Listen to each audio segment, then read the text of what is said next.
کلام پاک نے کہا ومن اظلم ممن منع مساجد، جو وہ اس سے بڑا ظالم کون ہے جو اللہ کی مسجدوں کے اندر حق گوئی سے، حق کے بیان کرنے سے، دین کی تعلیم اور تبلیغ سے روکتا ہے۔ اس ظالم کو روکنا نوجوانوں کا فریضہ ہے۔ مساجد میں علماء کو آزادی دی جائے کہ ان کے بارے میں بولنے دیا جائے۔ اگر کوئی عالم بول کیا حضرت ضرورت، کون سا مہینہ چل رہا ہے، رجب کا، معراج کا بولو، کون سا مہینہ چل رہا ہے، شعبان کا، شب برات کا بولو، کون سا مہینہ چل رہا ہے، شوال کا، 6 روزوں کا بولو، کون سا مہینہ محرم کا۔ پھرا کر نئی فلمیں دیکھنا چاہتا ہے، نئے ڈرامے دیکھنا چاہتا ہے، نئی چیزیں لانا چاہتا ہے، لیکن مسجد میں جا کر یہ پرانی گٹی اور یہ پرانی چکی کو پیسنا چاہتا ہے۔ میں سمجھتا ہوں کہ مسلمانوں کے اندر یہ جو ایک سوچ ہے علم دین آنے کا اور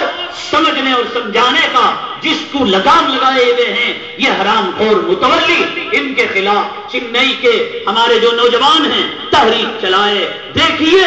میں آخر میں 2 باتیں کہہ کر اپنی بات کو ختم کرتا ہوں کہ یہ جو ختم رسول کی شان ہے، بادشاہ اپنا مال دیتا ہے، اپنی دولت دیتا ہے، اپنی جائیداد دیتا ہے، اپنے عہدے دیتا ہے، لیکن کوئی دنیا کا بادشاہ اپنی بادشاہت دینے کے لیے تیار نہیں ہوتا۔ ایک امیر دولت دے گا، بنگلہ دے گا، کوٹھی دے گا، لیکن وہ اپنا کیپٹل اور سرمایہ نہیں دے گا۔ میرے محبوب آقائے دو عالم جناب محمد رسول اللہ صلی اللہ علیہ وسلم نے صداقت ابو بکر کو دے دی، عدالت عمر فاروق کو دے دی، علم علی کو دے دیا، حیا عثمان غنی کو دے دی، شجاعت حضرت خالد بن ولید کو دے دی، سخاوت کو دے دیا، شجاعت کو دے دیا، علم کو دے دیا، حیا کو دے دیا، وادیاں بھر بھر کر آپ نے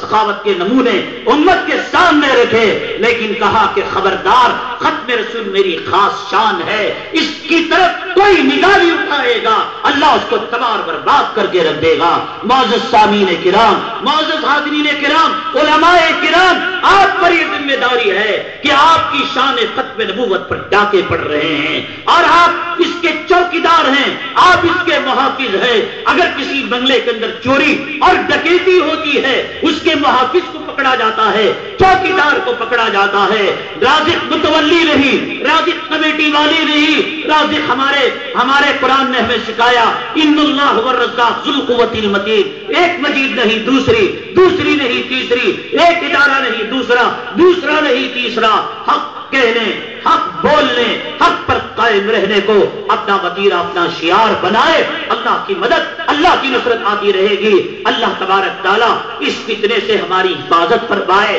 اللہ تبارک تعالیٰ ظالم اور جابر قسم کے جو لوگ دینی اداروں پر فاسق اور قابض رہ کر وہ دین کے کام میں رکاوٹ بنے ہوئے ہیں، اللہ تبارک تعالیٰ ان کے جگہ نیک اور صالح اور دائی اور علماء کرام کا احترام کرنے والوں کو لے آئے۔ اللہ ہمارے کہنے سننے کو قبول فرمائے۔ آمین واخر دعوانا الحمدللہ رب العالمین۔